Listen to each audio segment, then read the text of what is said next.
Nous sommes là dans une deuxième série de nos émissions que nous faisons maintenant. Nous avons commencé par la conversion et cette série maintenant c'est par la foi.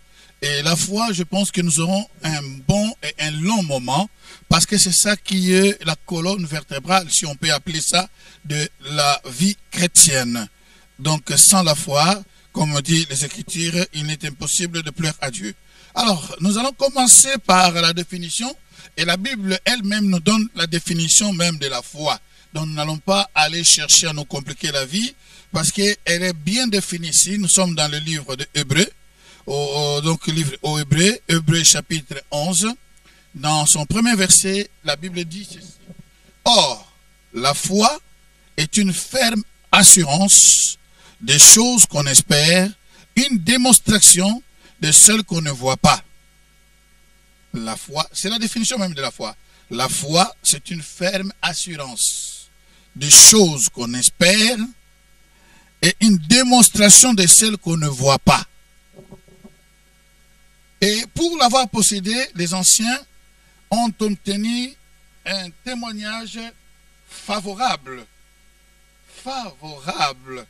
Les anciens ont obtenu un témoignage favorable. C'est-à-dire que si nous avons la foi dans notre temps, nous allons obtenir un témoignage favorable de ceux qui vont nous succéder. Alors, en commençant par la foi, j'aimerais mieux aussi donner un chapitre qui va nous aider aussi les temps pleins, où Jésus lui-même parle de cela. Nous sommes dans Hébreux chapitre 11, et c'est facile de retenir, nous allons dans Marc chapitre 11. Chapitre 11 et chapitre 11. Donc, Marc chapitre 11. Pendant que nous y allons, je peux quand même dire que cette lettre d'Hébreux on ne connaît pas donc avec assurance qu'on peut confirmer qu'il a écrit. Donc, il y a une sorte de confusion. D'autres disent que c'est comment... Paul, d'autres c'est Pierre, donc il y a une confusion. Et il y a d'autres qui vont même ici je m'arrête là, c'est pas important. Mais on dit que aux Hébreux, donc a traduit en grec, mais ça peut être l'épître aux Juifs, on peut dire ça. L'épître aux Juifs. Pourquoi on dit que c'est l'épître aux Juifs ou aux Hébreux? Parce que la plupart de ces livres parlent beaucoup de choses qui étaient aux Juifs. Si on regarde même les premiers versets de ce chapitre qui disaient que autrefois Dieu parlait par les prophètes, mais maintenant parle par son Fils. Et puis vous allez voir, il parle de Melchisédek, de culte qui était autrefois. Donc on comprend que c'est une lettre qui est adressée aux Hébreux. On peut appeler ça aussi les Juifs, mais il y a une différence là-dedans. Alors, là, pour retenir, parce que c'est important aussi de retenir quelques versets en mémoire, de savoir, Hébreux chapitre 11 nous fait voir la galerie des héros.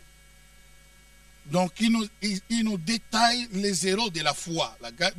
Maintenant, et Marc chapitre 11 nous fait voir la démonstration de la foi.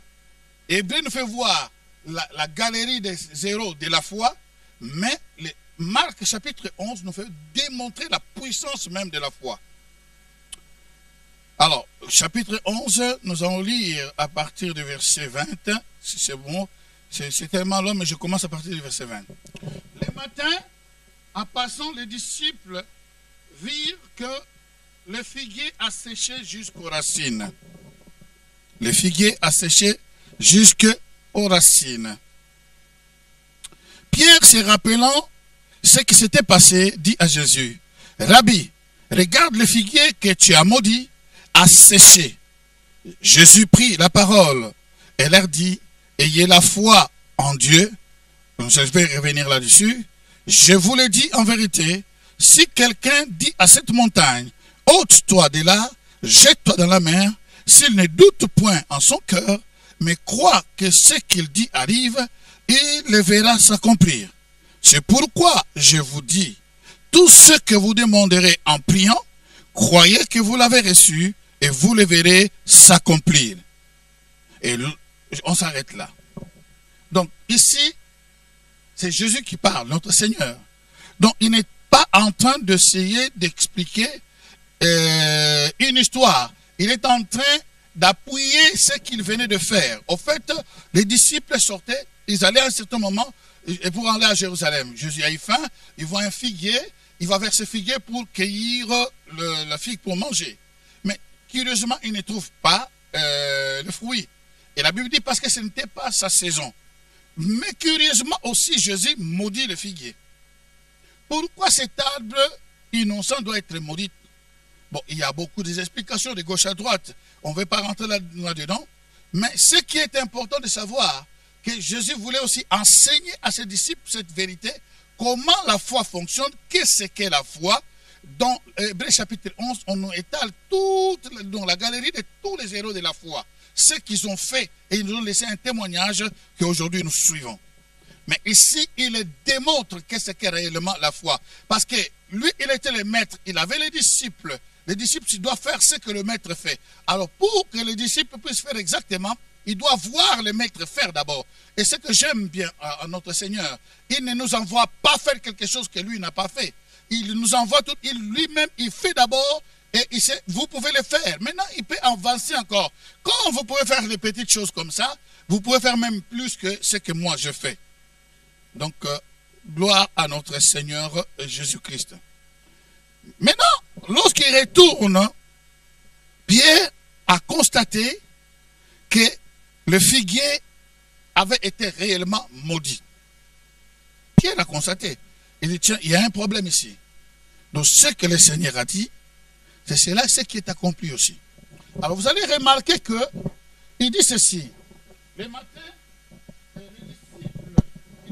les disciples virent que le figuier a séché jusqu'aux racines. C'est curieux, hein? Jusqu'aux racines, il a séché. Alors, il pose la question, Seigneur, oh j'aime bien Pierre, il dit Seigneur, il se rappelant de ce qui s'est passé, il dit, Rabbi, regarde le figuier que tu as maudit à sécher, à sécher. Et Jésus prit la parole. C'est une sorte de conversation qui est un peu bizarre. Parce que Pierre dit, regarde le figuier que tu as maudit à sécher. Mais écoutez la réponse du Seigneur. Jésus prit la parole et leur dit, ayez foi en Dieu. La question était posée, regarde le figuier que toi tu as maudit à sécher. Tu as parlé et l'arbre a séché. Mais la réponse, Jésus prit la parole. Il leur dit, ayez foi en Dieu. Alors, cette version de la parole, elle est bonne, mais elle n'est pas comme dans l'original. L'original dit ceci, ayez la foi de Dieu. Pas ayez la foi en Dieu. Il dit, ayez la foi de Dieu. Et qu'est-ce que la foi de Dieu? Dieu croit et Dieu parle. Il parle, il dit que ayez la foi de Dieu. Je vous le dis en vérité. Alors, à chaque fois que le Seigneur dit que je vous dis en vérité, ça veut dire qu'il est en train de nous donner une information qui peut surpasser notre compréhension, qui peut amener à avoir comme des mille étoiles dans la tête qu'on ne comprend pas, alors que ce sont des réalités qui peuvent être très simples, mais qui réussissent toujours. Il dit, ayez la foi de Dieu, je vous le dis en vérité. Je vous le dis en vérité. Lui qui est la vérité dit, si quelqu'un dit à cette montagne, ôte-toi de là et jette-toi dans la mer, et s'il ne doute point en son cœur, mais croit que Dieu, ce qu'il dit arrive, il le verra s'accomplir. Et puis il continue, la question était une seule. Il continue, c'est pourquoi je vous dis, tout ce que vous demanderez en priant, croyez que vous l'avez reçu et vous le verrez s'accomplir. Nous avons dit, je le répéterai encore, dans le chapitre 11 d'Hébreux, nous avons la définition, nous avons le développement, et puis nous avons une liste des héros de la foi, une galerie de listes des héros de la foi.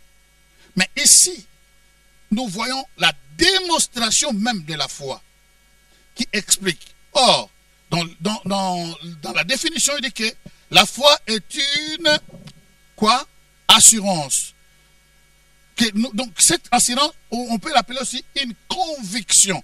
C'est-à-dire tu as l'assurance, tu as cette conviction de recevoir quelque chose que tu ne le vois pas. mais seulement tu désires cette chose-là. La foi, or la foi est une assurance des choses qu'on espère, une démonstration de celles qu'on ne voit pas. Je suis en train de chercher hébreu et puis j'arrive. Or, la foi est une assurance des choses qu'on espère et une démonstration des choses qu'on ne voit pas. Alors, commençons par là. La foi est une assurance des choses qu'on espère. Ça veut dire que la foi est une conviction des choses qu'on espère et une démonstration de ce qu'on ne voit pas. Au fait, si nous voyons ce qui s'est passé, Jésus a expliqué à ses disciples. Il dit, si vous avez la foi de Dieu, ça veut dire que vous croyez dans votre cœur sans douter et que vous le libérez de votre bouche, cela va arriver exactement comme moi je le fais. Je disais à cet arbre que personne jamais ne mange de tes fruits. Et c'est là, comme je croyais, je n'ai pas douté, cela s'est avéré. Alors ici, quelqu'un va me dire que non, Jésus-Christ était Dieu. On le comprend. Oui, c'est vrai, il était Dieu. Mais il était 100% homme. Tout ce que le Christ a fait sur la terre, il a fait comme toi et moi. Étant le maître, voulant nous donner un exemple, il a vécu dans la foi d'un homme normal, mais qu'il a développé envers son Dieu. Or, la foi est une assurance ou une conviction des choses que nous espérons et une démonstration de ce que nous ne voyons pas. Quelqu'un va comprendre ce soir que la foi a deux dimensions. La première dimension, ça veut dire que la foi en lui-même est une force, mais une force invisible. Mais la foi a besoin de quelque chose pour qu'il puisse agir. Il a besoin de l'espérance. La foi, c'est maintenant. La foi, c'est dans le présent. La foi n'a jamais été dans le passé. La foi, c'est dans le présent. Or, la foi est. Et c'est au présent. Mais l'espérance est toujours dans le futur. Or, ces deux choses doivent être ensemble pour faire en sorte que ma foi puisse fonctionner comme il faut. J'ai besoin de l'espérance. Pourquoi? L'espérance, c'est ce qui me donne l'image. L'image de ce que j'espère. L'espérance, c'est le futur. Je désire. Voilà. L'espérance, c'est le désir de quelque chose. Or, ce n'est pas n'importe quel désir. Parce que tout le monde peut avoir les désirs. Mais ça ne marchait pas ces désirs-là. Pourquoi? Parce que l'espérance, c'est la forme de désir. Donc tu désires quelque chose, mais dans la joie. Lorsque tu désires quelque chose que tu n'as pas cette joie, ou ça ne crée pas cette joie, ça veut dire qu'il n'y aura pas la motivation. Quelqu'un qui aime quelque chose, il y a une motivation en elle, ça veut dire que ça va maintenant alimenter, c'est comme de l'essence qui va alimenter ton assurance que tu as envers le Dieu. Lorsque tu demandes, tu ne doutes pas que Dieu va te les donner. Donc la foi en elle-même, c'est une force. Mais cette force a besoin de l'espérance. L'espérance qui amène une image. Mais une image dont on attend, dont on accepte, dont... Alors, je vais donner un exemple que j'aime bien. Un jour, le Saint-Esprit m'a enseigné cela très clairement. Je passais dans une rue et je vis une grande photo. On était en train de faire comment dirais-je, de creuser. On était en train de creuser une grande parcelle. Il y avait une maison là-bas, un immeuble qu'on avait cassé. Maintenant, on creusait. Mais curieusement, on a mis déjà les tableaux devant. Il y avait un tableau devant. Ces tableaux, on a dessiné, l'architecte a dessiné ce que cet endroit serait. Donc, ils ont dessiné une immeuble nouvelle qui était très jolie et ils ont mis la route qui était principale où nous passons, ils ont mis même des voitures et des personnes. Comme si des personnes étaient déjà là, qui voyaient. Donc ça vous donne une image. L'image là, c'est l'espérance. Alors, cette image, c'est tellement jolie. Alors tout le monde désire. Ça, c'est le désir parce qu'elle est jolie. Lorsque ta foi ne fonctionne pas, regarde, est-ce qu'elle est désir? Est-ce que ce que tu espères. Tu l'espères vraiment? Parce que quelque chose que tu espères, tu auras une joie. Alors là, tu sauras que ton espérance a une image réelle qui alimente ta foi et que tu ne peux pas passer à côté. Tu vas recevoir ce dont tu as besoin. Alors, je vis cela. Et pendant que je passais, donc je passais tranquillement, le Saint-Esprit a commencé à interpeller ma vie. Et non seulement cela, ils ont écrit appartement de 3,5, 4, 5,5 à vendre. Je suis passé. Après quelques mois, je sais pas 6 mois, 7 mois, je suis passé par là. J'ai vu que tous les appartements étaient déjà vendus. Tiens, le Saint-Esprit me rappelle, tu te souviens lorsque tu es passé ici? Il y avait seulement en train de creuser les caves. Il n'y avait même pas 2 ou 3 briques. On était juste en train de creuser. Mais le fait de mettre le pancarte, dessiner ce qui va devenir cet endroit, avec c'était tellement joli, quiconque voyait, il avait une image de comment serait cette maison, et c'était tellement joli que tout le monde commençait à désirer cela. Alors, voilà maintenant ce que tu vois. Les gens ont acheté, mais la maison n'est pas encore finie. Là, ils étaient encore au premier ou deuxième étage. Mais c'était un chantier. Il n'y avait pas de couleur, c'était pas beau à voir. Mais les gens avaient la foi. Ça veut dire quoi? Ils croyaient à cette image. L'image amenait un désir, une joie. Et cette joie-là fortifiait leur foi pour dire que ne doute pas, ce serait exactement comme toi tu vois là. Imaginez-vous, ce sont des païens qui ont acheté toutes ces maisons avant qu'ils ne voient ni la couleur, ni c'était les chantiers. C'est ça la foi naturelle. Donc, au fait, nous avons 2 fois, la foi naturelle, la foi surnaturelle, puis il y a d'autres, on va en parler d'autres fois. Imaginez-vous les païens, ils voient l'image.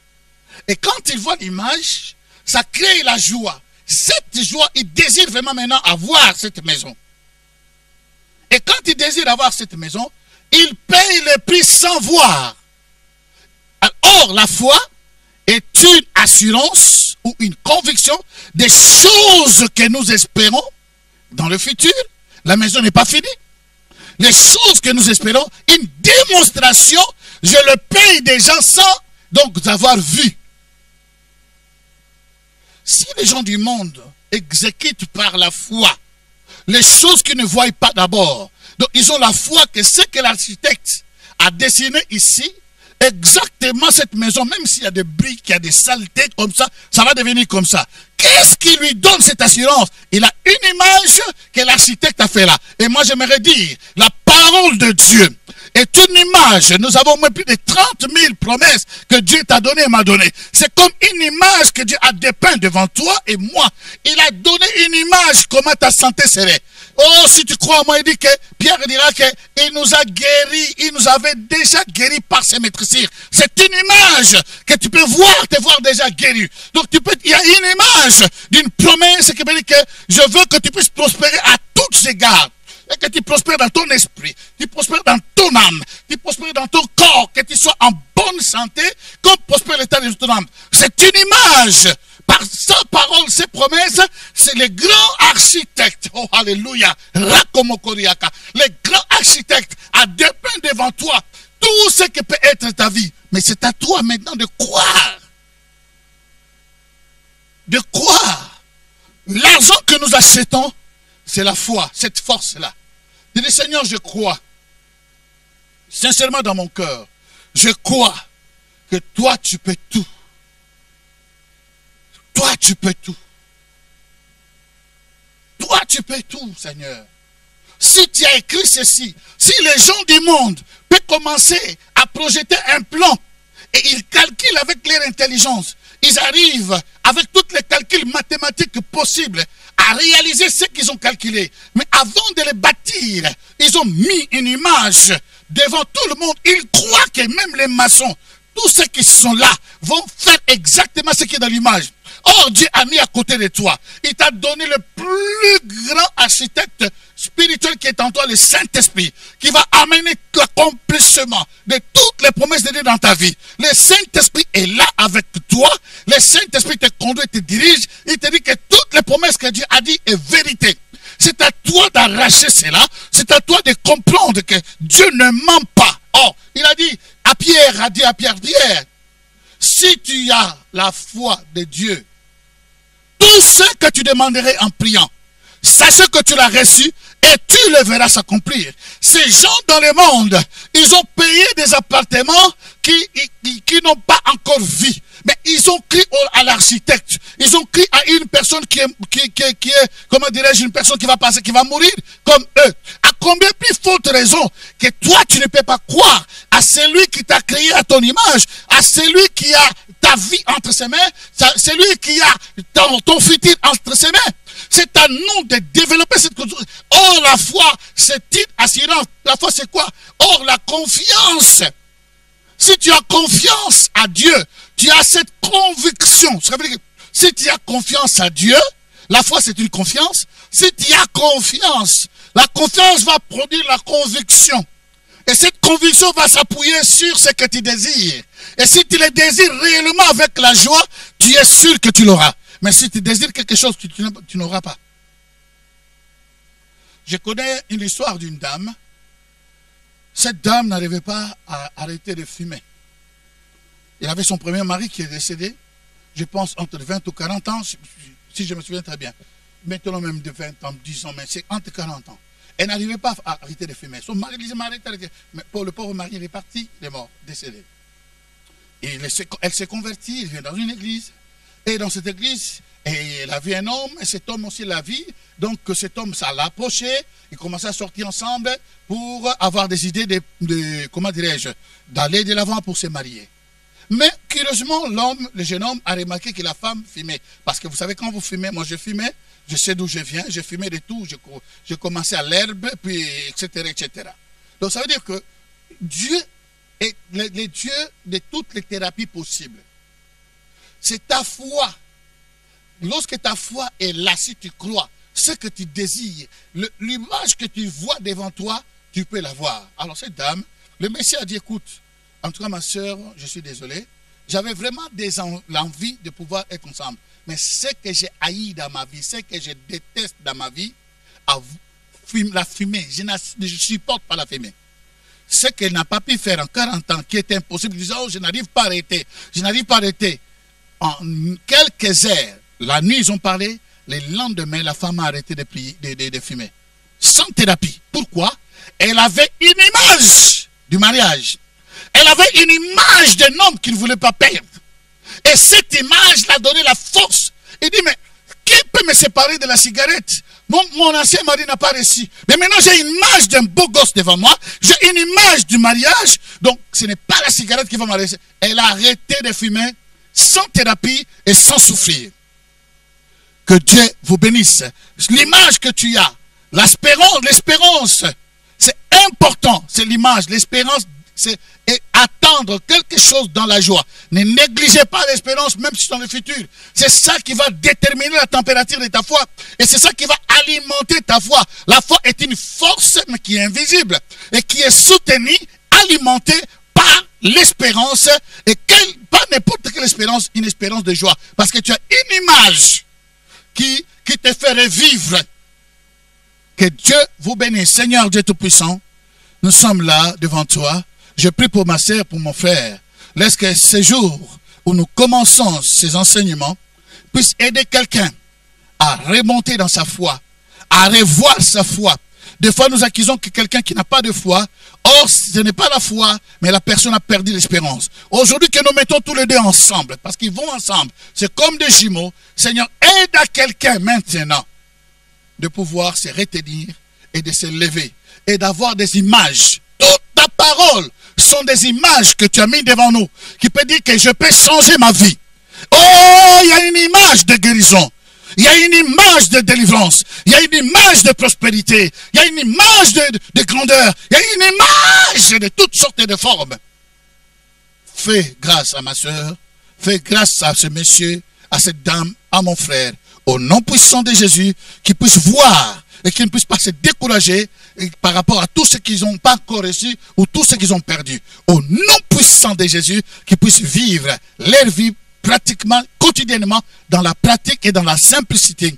car la foi n'est qu'une confiance totale et s'abandonner totalement à toi. Au nom de Jésus, que Dieu vous bénisse. Nous allons nous retrouver la prochaine fois, la semaine prochaine. Au nom de Jésus, que Dieu bénisse tout un chacun de nous. Amen.